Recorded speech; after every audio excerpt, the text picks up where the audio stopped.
Bonjour à tous et bienvenue ce matin à l'heure des pros sur CNews jusqu'à 9h, jusqu'à 10h30 sur CNews et sur Europe 1 jusqu'à 10h.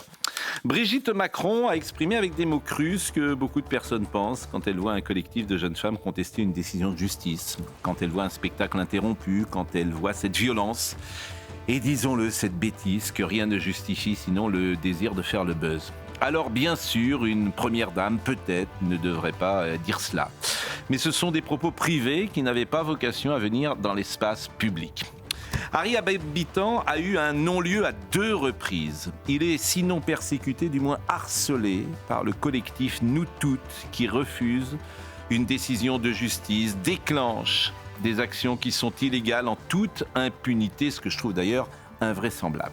C'est d'ailleurs intéressant d'examiner ce collectif qui défend le port du voile dans le sport, qui soutient les hijabeuses et qui accuse les policiers de dérives fascistes.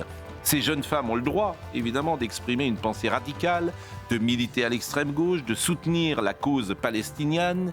Elles parlent de génocide. Tout cela appartient au débat public. En revanche, elles n'ont pas le droit d'agir dans l'illégalité. Harry Habitant subit un préjudice depuis 4 ans.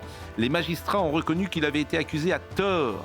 Malgré ça, le cinéma, la télévision sont frileux et ne lui offrent aucun rôle. Sans son producteur, Gilbert Coulier, sans Nicole Coulier, il ne serait pas sur scène.